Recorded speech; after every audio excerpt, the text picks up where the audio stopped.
Hey guys, this is Zlewikk, and today we're gonna talk about a topic that I think is really neglected on YouTube, because we've got probably around 100 various dev diaries for EU5 ready, including normal dev diaries, build links, and maps. And there are probably only few people that's seen and understood all of them. And there's not a single video on YouTube summarizing this stuff. So I think instead of doing every week a video about specific feature, I decided to go and create this gigantic video about top 10 changes coming to EU5, so you can understand how different is EU5 gonna be to EU4 and what are the coolest changes coming, or what the changes that you can go ahead and hate. One thing that I want to point out is that, keep in mind, EU5 is not even announced yet. It is still called Tinto Talks, Project Ceasar. So all of the features that's still being reworked, probably some of the features and stuff that I'm gonna show you are already changed in the game that they are developing. And one crucial thing that I still hate, and I'm sure it is not gonna look like I'm gonna show you in a second, is the UI. UI is very much work in progress because you first finish the game, then you polish the UI, and it is terrible, but you better fasten seatbelts and decide yourself. Sponsor of this video is eneba.com, which is a digital marketplace which offers you discounted games for various stores, including Steam, PlayStation Store. Pretty much all of the platforms are available over here. Currently there's a winter sale going on with a lot of great games going on here, including Call of Duty, Fallout, Mother Lords, No Man's Sky, Spider-Man, God of War, and many more, even including gift cards. Even Civ 7 is here, which is about to be released. So if you guys want to support the channel and you plan to buy games for the new year or for Christmas, or even as a gift to your friend, this is a perfect occasion to do that. You better check the video description and pinned comment and get something for yourself through the link over there. Number 10 is the map. First of all, they changed the projection of the map because they're not using a globe and they had to choose something. In the past, they've been using Mercator and Miller projections, while for EU5 they decided to move to GAL stereographic projection. It's in a nutshell, it's not making the poles huge like in EU4, and the Mercator is not abysmal compared to reality. So also, you know, Europe will not be as big in this game as it was in EU4. Second change is introduction of a new type of a province, because in EU4 we had continents, subcontinents, regions, areas and provinces. All of this will stay in EU5 with one addition, which is a location, and location will be even smaller than a province, so we can expect within one province to have between 2 and 8 locations. This will make the map much more granular compared to the previous game. EU4 had around 5,000 locations, all of their types, like wastelands, land, sea areas, all of this. In EU5, by March of this year, so 9 months ago, we had information about 27,000 locations. But you have to keep in mind that was so much time ago, so I expect that by now, with so much feedback from the people and how they keep improving the game, we might be reaching 30,000 of locations in EU5. Another change is 2 new types of locations in EU5. First of all, it will be sea currents. As you see here, there will be no possibility to just simply say across any point of the map, across all the oceans, but between the continents, you actually have to use sea currents to travel. And second type of the location is the land location, which is called passages. So as you see here, between, for example, in the Sahara, there will be very small passages that you'll be able to travel through. The last big change that is worth noting is splits of the terrain types, because in the past you could have like a province that is mountains, forests, flatlands, etc. Which means that this was combining vegetation and topography. In EU5, they're gonna split these 2 categories. So you're gonna have a topography type of a province, which is flatlands or mountains or hills, but at the same time, any topography will be able to have any vegetation, like for example forests or farmlands. And the last change that's one of my favorites, is that you'll be able to choose if subjects will have the same color as the overlord, to have a simplified map, or not, to have a bit more complex map. Number 9 is time. So the start date of EU5 is 1337, over 100 years earlier than when EU4 is starting. Why they chose this date? Well, most importantly, the dynamic of the whole game, of the empires and the state of these empires is completely different, much different to EU4, which opens a lot of possibilities for completely new flavor, new nations to play as, and different scenarios. A few of them that Johan mentioned is, first of all, Black Death. 1337 is just before the start of Black Death, so after a bit of time of building up your empire early on, you have to face a huge challenge. Then of course there's 100 Years' War, that's when the game starts. There'll be a lot of powers at their zenith, but facing a lot of challenges like Delhi, Yuan or Mali. There'll be some empires that are just getting started and being built, like Shogunate of Ashikaga, Majapahit, or the Aztecs. Rise of the Timur is about to happen at the start date of EU4. Byzantium will be still pretty big, and Ottomans small, but Ottomans are at their rise, they're about to rise and start becoming great, which creates another important scenario. And they want to use that game for a better model of transition between feudalism to modern states and from feudal levies to standing armies, and about that I'll speak later in this video. We don't know the end date of EU5 yet, but based on some of the diaries we can expect it to be around 1820s, because revolutions were mentioned that will be in game, and I'm pretty sure Napoleon was also mentioned, so it might end in the same date as EU4, which means it gives us 100 more years of the gameplay. And on top of that, to not make it enough, day ticks will not be the smallest ticks in game, because they're also introducing hour ticks, and each day will be ticking from 8 AM until 7 PM, which gives so much more time for micromanagement. But it is also very clearly mentioned by Johan that the main goal of this change is caused by the locations, because the travel time between some of the locations would be less than a day, so it doesn't make much sense to keep days as the smallest tick.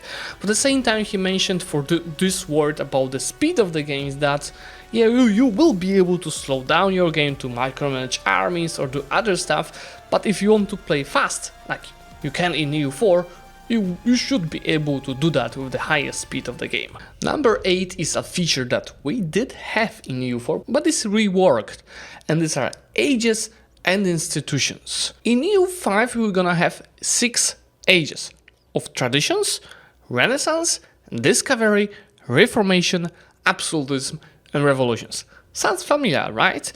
Each age is gonna unlock us 3 institutions. So for example, in the Age of Renaissance, we're gonna unlock Renaissance, banking and professional armies. And if you take a look at Absolutism, it's gonna be manufacturers, scientific revolution and military revolution. So you see, each of these institutions is gonna be more focused on admin, more focused on deep law in general and economy, and one focused on the military. Every age will unlock also new governative forms, new idea groups, about which I'll talk later in this video. It is also impacting prices of goods, about which I'm gonna also talk about in this video, cost of your levies, and even size of your regiments, about which I will also talk in this video.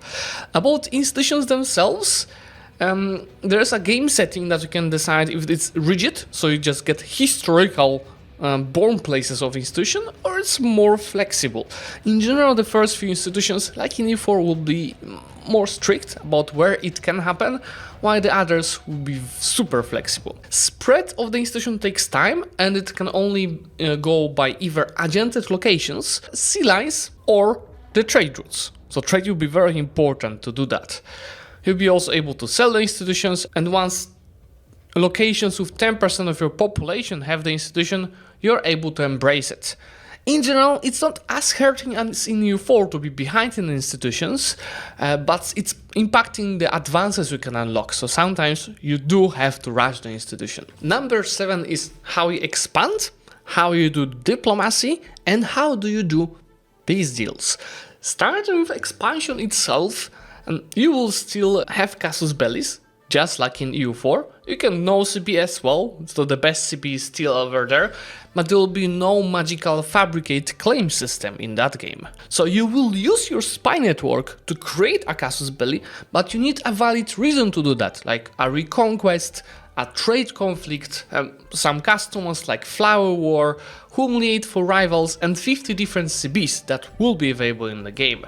The easiest way to get a general reason for war is to call for your parliament and ask them to create it. What's interesting, in EU5 you'll be able to always take lands, even if it's a humiliation war, but the type of the war goal is gonna hugely impact the cost of taking some stuff. Like on humiliation war, yes, you can take lands, but it's extremely expensive. The war goal is sticking up to 25, like in EU4, battles give you up to 50 war score, so 10 more, and occupations give you up to 100, so same as in EU4. A very big change compared to EU4 is how you integrate lands. In the previous game, you just spent mythological admin paper mana to get the provinces scored. And then over time these provinces also lose separatism. Well, in EU5 there are 4 states of integration of a province. First of all is a conquered location. So the location that you just took. It has very high separatism, low control, and the pops are very unlikely to convert or assimilate. How to get a land integrated, so get to the second stage? Well, you need to use your cabinet to do that. You can integrate one province at a time, so not one per location, one province at a time, and it usually takes around 25 to 50 years, depending on the skill of the cabinet and some other things. And also later in Age of Absolutists, so once you'll be able to conquer more, you'll be able to integrate areas at once. Integrated province has far lower separatism, usually a fifth of that separatism, high maximum control, so you might say a lower minimal autonomy you can achieve with that province. Then you can take integrated province and make it a core. A core province has much higher minimum control, so you cannot get below that. Location becomes a core automatically when it's integrated or colonial, and at least 50% of the pops are from your primary or accepted culture. Finally, a 4th state of integration is a bit separate to the first 3 ones, and it's a colonized province. So this is when location gets colonized, but not yet a core. And to get it a core is the same requirements. Alright, how about diplomacy? It's very similar system to EU4, just instead of standard envoys, the diplomats, you'll be using diplomatic corps, which is kinda a capacity of your diplomacy, and it represents how much diplomacy in a country can do in a given time. So in general, every diplomatic action you do will require 1 diplomat, so 1 capacity, and some of the actions required ongoing capacity of diplomacy to be used. Let's say you start as a country with 4 diplomats, you use 1 diplomat for an action, and then it's gonna slowly recover up to 4 again. And same, if you improve relations with someone or you carry favors, that is requiring 1 diplomat at the start and then a bit of that capacity every month. Opinions work the same as in EU4, there's also trust, there's improved relations, send gifts. You can carry favors, so we've got a feature from 1.31 in EU4 in the base game of EU5. You can build spy network, there's diplomatic reputation working similarly, there's diplomatic range. And here's a difference compared to EU4, because you can't just diplo with anyone you see on the map.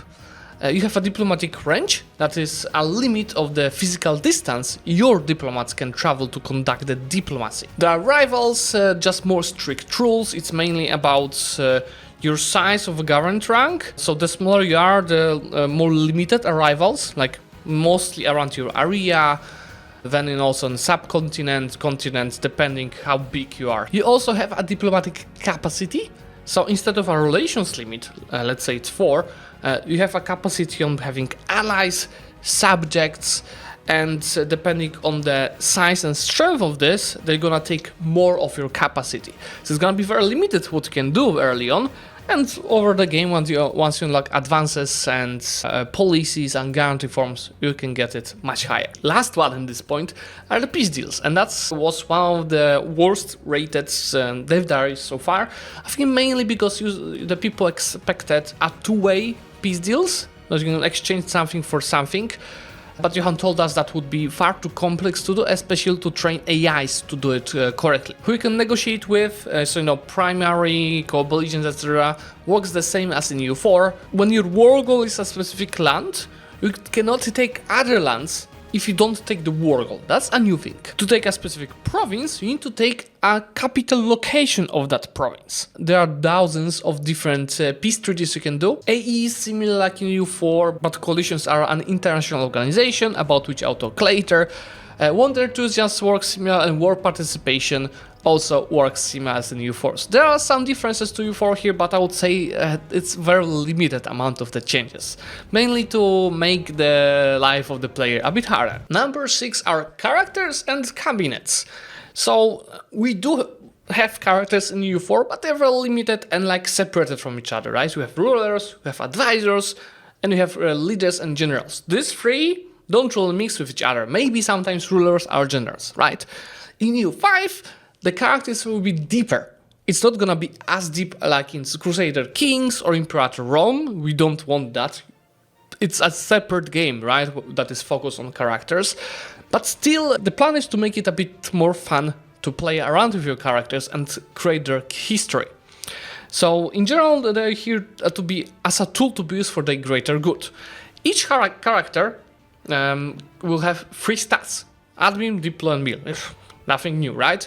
But these stats will be from a 0 to 100, and depending what role this character has, they're gonna give you different bonuses. So characters can be rulers, they can be used for the royal marriages, and they can be your cabinet members, they can be your leaders, generals, colonizers. Yeah, I forgot about the last type of the characters, artists, but about them I'll talk later. So what you can do with your main family? So you can arrange marriages with different countries. You can send less useful characters to convents. You can ennoble great people, and you can do many more stuff that not too deep, as it's not a characters game. Also, marriages themselves, they're not like in EU4 that, imaginary royal marriage. You are actually sending a person to another court to marry someone. So, for example, a marriage between 2 rulers will immediately form a union between these 2 countries. How about cabinet? Cabinet in general is replacing what advisors were doing, but also sometimes envoys and mana in EU4. And so the size of your cabinet is going to depend pretty much on the advances. Early on it's 2, but over time you can achieve 8 to 10. Sometimes also policies and guarantee forms can increase it. So cabinet members will in general be assigned to actions. There are currently over 50 of them in game, and some of them is just simply a bonus, like counter-espionage to a country, high improved relations. But very important part of the cabinet is that the members of it will be doing also very specific actions. Like I mentioned earlier, integrating a province. That can also increase a control of in a province, which means decrease the autonomy if you compare to the wording from EU4. Or it may be a deving a province. Yes, the cabinet members will be deving a province, but it's nowhere close to how it works in EU4. And usually early on these actions are per province, but later into the game it will be per area. Number 5 is a huge topic, so you better fasten your seatbelts for that one, because that's armies plus combat. There are 4 types of units, so on top of the ones that you've seen in EU4, we also have auxiliary units, something that you've seen, for example, in Imperator Rome, and these units will be responsible for logistics, mainly carrying food for the other units. There will be 3 types of regiments, so in EU4 we had regular armies and mercs. In case of EU5, since the game spreads, as told you, from 14th century to 19th century, they had to handle it a bit differently. So early on, most of your armies will be based on levies, but over time they will start transferring and making it more important to use ascending regular armies. A cool change compared to the current state of EU4 is that you're gonna be able to mix all these 3 types of the armies into one stack. So mercs and regular units and levies can be all combined, and you can mix them however you want. So let's talk about these 3 types of the units. Levies, they can be only raised during a war or against the rebels. And rebels are different than in EU4, I'll talk about that later. When you raise the levies, you do that from estates. And these levies are actual pops that you are taking out of a province. And if they die in a battle or attrition, they never go back to that province. So you actually will feel an impact on waging a war. And what's also important, they do not reinforce during campaigns. So if they die, they die. Mercenaries. There will be more companies. Just like in EU4. But with the difference that they're limited. Meaning that if one nation takes it, another cannot. So like in Imperator Rome. And you can steal, obviously, the mercs from someone else by either just taking it quicker or bribing this merc company. The contract with mercs is at least for 2 years and can be extended. And what's important, the merc companies themselves will have a limited manpower. Finally, regulars. So you never disband them. I mean, you can, but you shouldn't. And they will require not only pops, but also manpower to build. And about manpower, I'll talk in a second. To be able to recruit any regulars, you need special buildings. And obviously over time, when you advances, these buildings will be giving you more of the regulars. So they're abysmal early on, but specialized. And over time, they'll grow bigger and bigger to completely replace your levies and probably also most of mercs. So while levies did not reinforce, your regular regiments will attempt to reinforce if you still have a manpower. And what's important, they also require goods to maintain, to recruit and to maintain. So the goods will be also important part of the game, about that later. You can only reinforce that regiment when you are on your own territory or on your ally territory. So when you're sieging your enemy, you have to be really cautious. That is boosting the defenders a lot. Okay, so what the hell is manpower? Because we have pops, so why have manpower on top of the pops? Well, you cannot think of a manpower as a source like in EU4, because you have to understand this as a pool of semi-trained men that can be used in the military force. So you get that from the buildings. So these buildings will be kind of places where we train people to join the armies and be trained to join it. But still, when you lose your armies in the battles or attrition, so you reinforce it from your manpower, but it is also gonna decrease your amount of the pops. There's no force limit in the game, so manpower and money are gonna be your limitations, but also good to maintain them. There are a lot of similar mechanics like in EU4, like there's discipline and there is military tactics, there's morale, there are combat abilities, there's army tradition, but it works more like army professionals in EU4. Okay, how about the combat system? How these units that we just discussed fight in actual battles?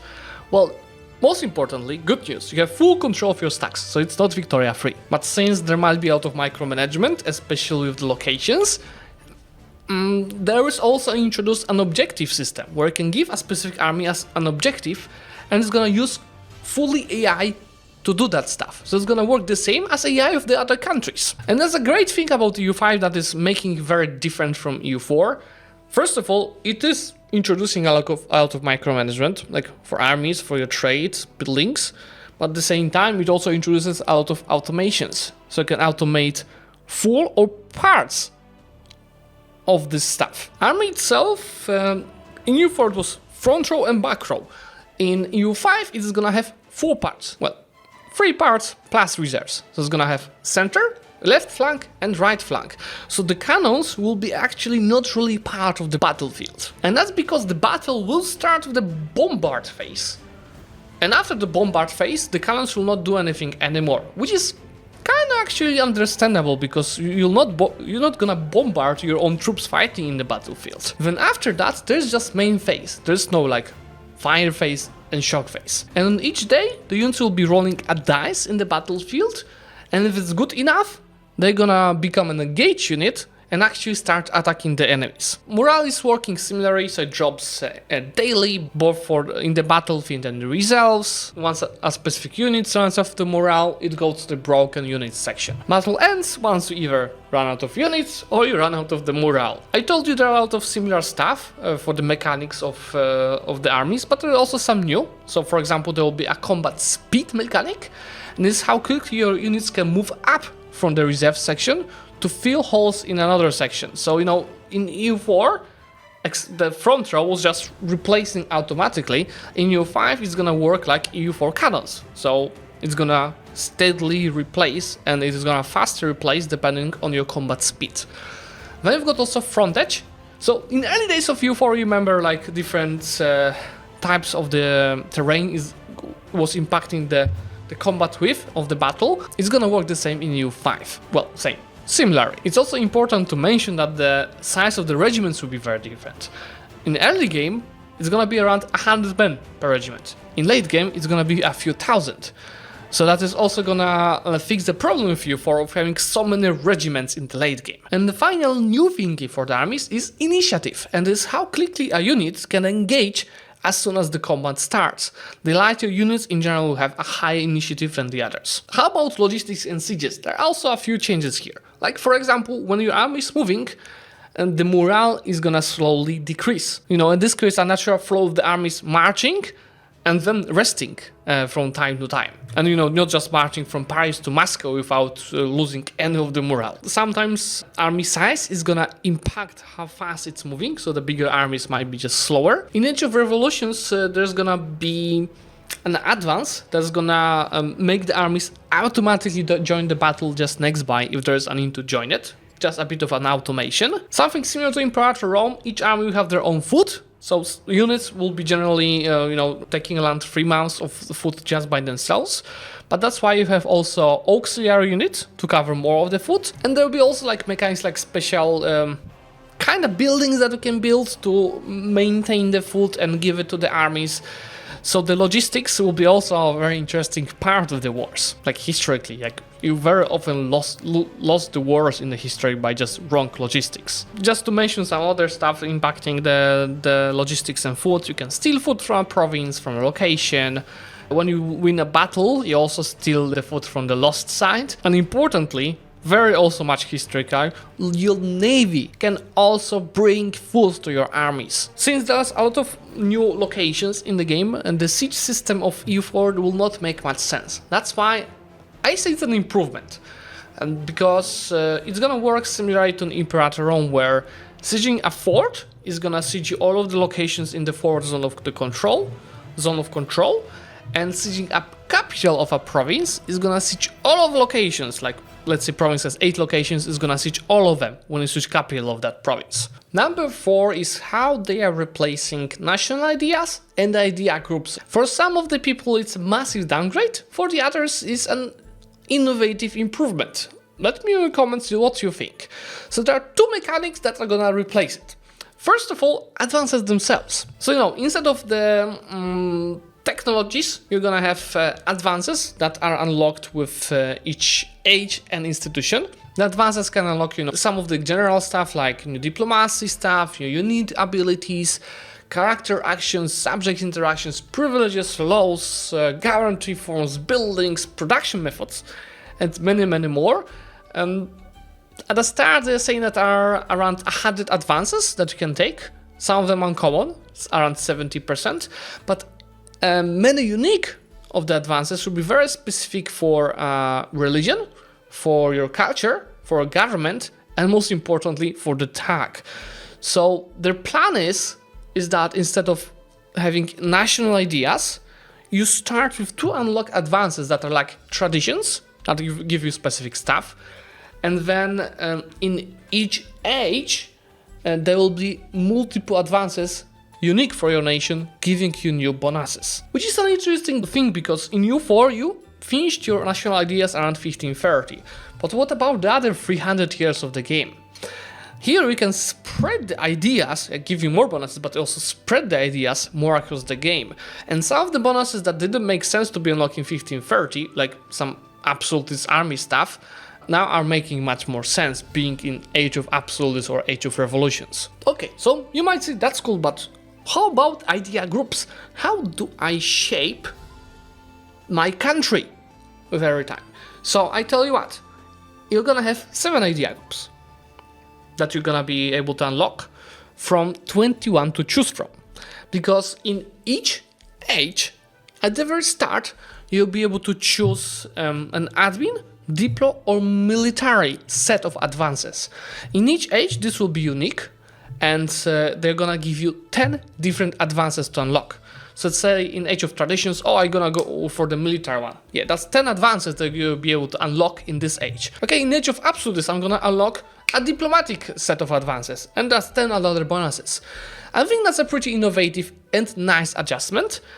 And on top of that, you'll be able to further shape your country and its bonuses through associative values. So associative value is an attribute for a country that ranges from -100 to 100. Most of the countries start with some unique set, and you'll be able to slowly change that unless you speed it up with estate privileges and guarantee forms and laws. In general, there are 13 common associative values, and there's also one unique for China. Okay, before we move to top 3, I want to make a few small honorable mentions of the features that did not make into this list. Guarantee forms, you start with 2 and you unlock more of every age, end up with 7, 8 of them, and there are in general 150 of them in game already.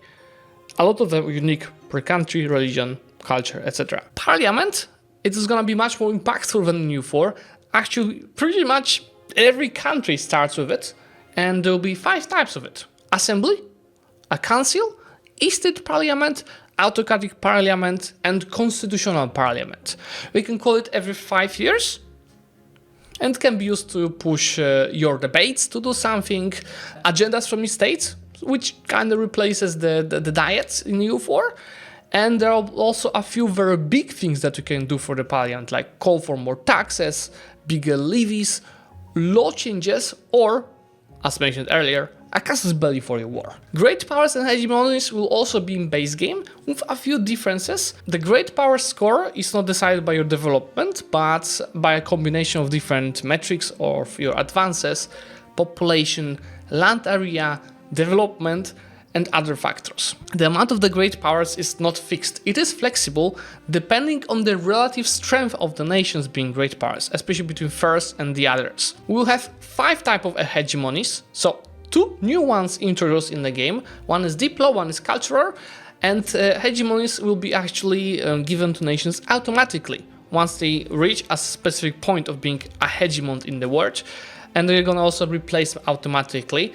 What's also important, you can be a hegemon in multiple areas at once. Rebels will be also different. That will depend on your pop's satisfaction. So if your specific pop is not satisfied, they're gonna start loading towards rebelling. The progress is usually very slow and takes around 20 years. So you still have time to integrate the lands. And once it hits 100, they're gonna 2 rebel types. I mean, out of rebel types, but the 2 revolt types, I might say. One is being a general revolt, and one is being a civil war. And in both of the cases, actual rebel from the pop is not gonna be like a small stack to fight with. Well, sometimes it's gonna be a small stack, but this is gonna be an actual war that you will have to fight with these rebels. And in case it's a rebels of a specific nation that you conquered lands from, this rebel can call in that nation to help them. Colonies will be having a few differences compared to EU4.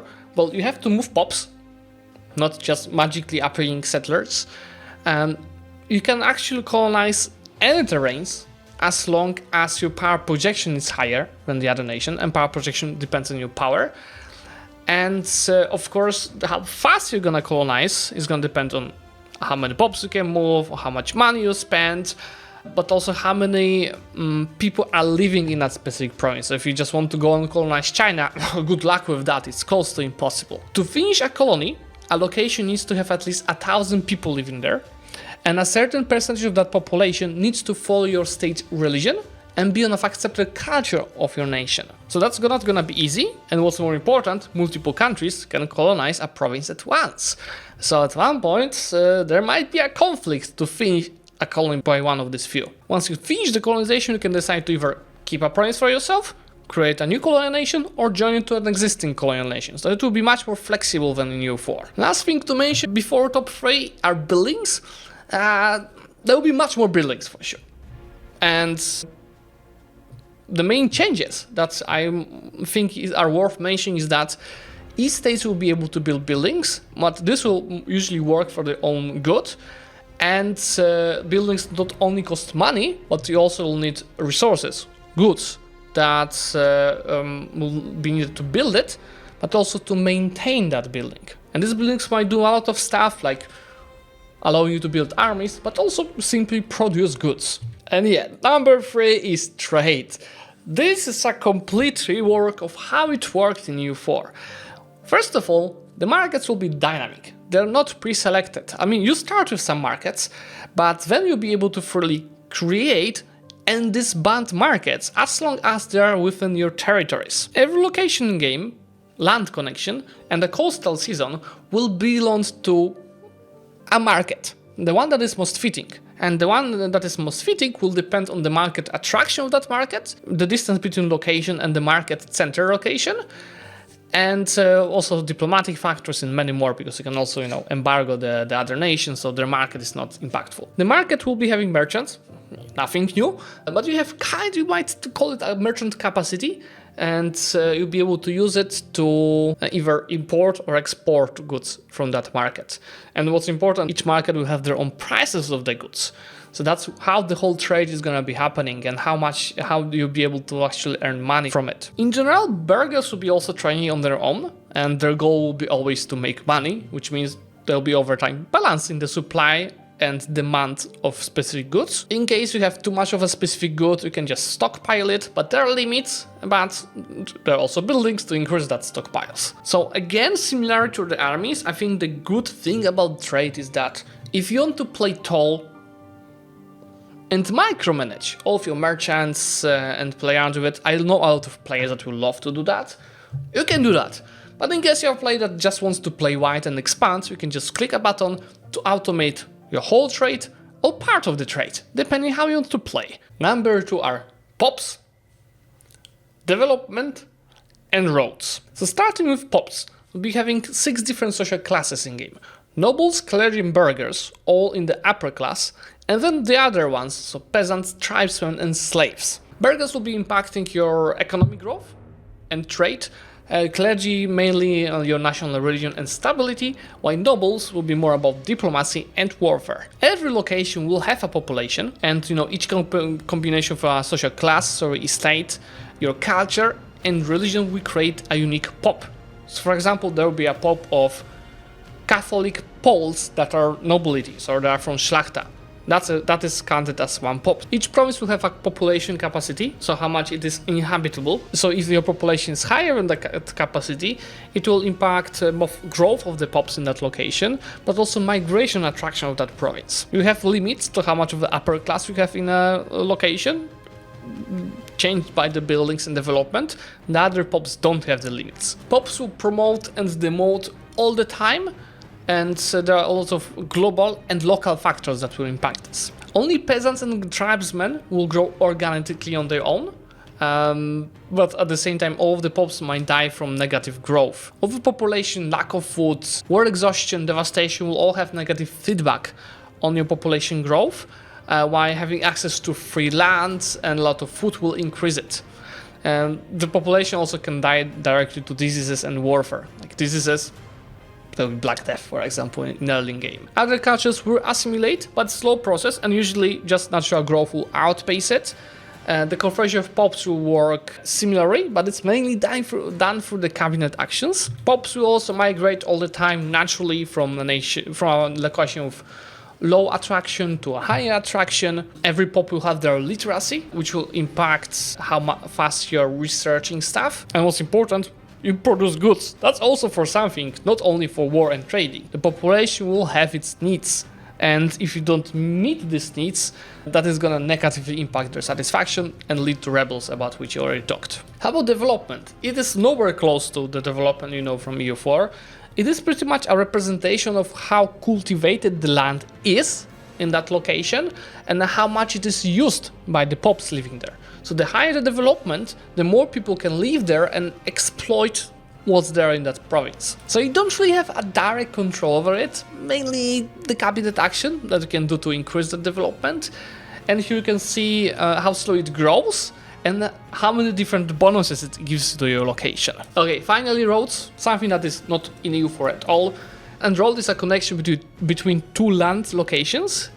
and it's mainly helping you to reduce proximity calculations, so it's easier for you to keep high control of that province, but it's also increasing movement speed for your armies.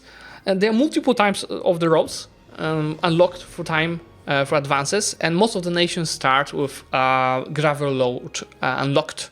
For number 1, I did not choose one feature. I chose 5 different features that, in my opinion, are completely new to the game and they're never met in the previous EU games. So first of all, landless tax. You'll be able to play as a nation without its own land. So a few examples on army-based countries. So as long as you have army, that long you are still existing in game, but as long as your army vaporizes, you no longer are existing. There'll be also extraterritorial countries, and this will be based on the buildings that you own. Can't own land directly, but your subjects can own it. And in general, you will be having POPs, and these are the POPs that are tied to the buildings that you're owning in the other countries. A few examples of this kind of countries are banking countries like Peruzzi or Fugers. In general, other countries can request loans from you.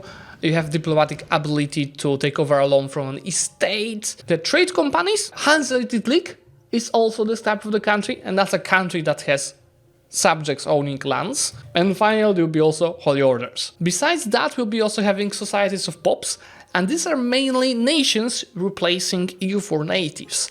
So they're just not yet organized enough to become a real country. You're just a society of Pope living in a specific place. These are the most changing tax because most of the mechanics will not be unlocked for them. They own no land, but instead they're entirely based upon the POPs associated with them. This type of the countries can migrate their POPs from one province to another, just like in EU4, just probably a bit nicer. And the borders between different societies and even settled countries are extremely fluid. There can be multiple societies of POPs in the same location. One of my favorite new features are international organizations. We had a few hard-coded international organizations in EU4 like Holy Roman Empire, a shogunate, papacy. Here they're just making it more dynamic and much bigger amount of them. And in general, it's just a group of countries that are sharing common things. So, for example, for common types of international organizations, there are coalitions, personal unions, defensive leagues, or tribal federations. For religious ones, you're gonna have a Catholic Church, crusades, and jihads, patriarchates. And for specific organizations, very unique ones, you're gonna have a Tatar yoke, a Middle Kingdom, an HRE, of course, shogunate, and many more, including even a high kingship of Ireland. Another feature is what's called culture wars, and so culture in EU5 you have 2 main features for international relations. Your influence, which you might call an attack of your culture, so how impressive it appears for the other cultures, and cultural tradition, which is a defense of your culture. And it is pretty much representing how strongly your cultures resonate with its people. So how a culture war is working, it pretty much is comparison of these 2 culture modifiers between the 2 different cultures when it comes to various mechanics, like accepting some deals, building spy network speed, how fast you integrate a territory of specific culture, or how fast you assimilate its people. Important part of the culture are also gonna be artists, which will be creating works of art for you. Be able to steal works of art for the other nations, and you'll be having 10 types of the artists, including ones like architects, writers, scientists, and painters. Another one is something that we touched a little bit, and these are foreign buildings. So buildings that you own in the other countries. There are some common buildings like trade offices, embassies, missions for a colonial charter. There are a lot of unique buildings like Hansa shipwrights, which gives sailors to the owner of that building. It can be built in the subjects, and is increasing a shipbuilding capacity in that location for the owner of that location. And there's also order commanderies from military orders. So, if you negotiate a sponsorship with other country that allows you to build that commandery, you'll be getting manpower and gold from that location in exchange for religious influence and prestige. You will usually need high relations to build this, and sometimes even approval of another nation. But owner of the land will be able still to destroy it once the opinion is much worse. And some of the buildings will actually require a specific peace treaty to be destroyed. Okay, last but not least, situations. And I absolutely love it. So it's a feature that allows to run a narrative of your game. And the idea of this came from incident system in EU4, but is much more built up and includes a lot of more stuff. So it is a thing that involves multiple countries over a period of time, and it is running a historical narrative. A situation can have unique actors, events that will trigger, and other types of the unique content, and each of them will have their own UI and map mode. A few interesting examples of situations that we'll have in EU5 is Black Death, which will appear around 1346.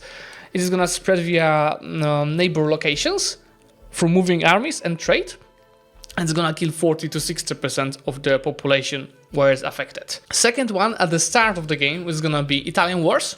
So it is pretty much a fight over dominance in Italy in Age of Discovery. There'll be up to 6 leagues fighting for it. There's gonna be a French league, Iberian one, Emperor one, and up to 3 Italian ones. And you win this Italian wars by holding 60% of the region, either directly or through diplomacy. And third example is a Red Turban Rebellion. You get its own implosion, but not so often, because it's gonna happen as soon as Yuan gets into low stability, and will to start involving more and more rebel countries teaming up against the Emperor. They'll be able to also fight between each other, and Yuan, the main goal of the Yuan here is to start controlling as many as possible of these rebel countries through getting good relations with them, or simply through conquest. Alright guys, this is all for today. So you have a comprehensive guide right now, what to expect so far from EU5, and please do let me know in comments which feature is the most exciting for you and which one is the most underwhelming. I'm interested in both. And at the same time, of course, subscribe to the channel to get notified about any future videos about EU5 or EU4, and I'm gonna see you very, very soon. Bye!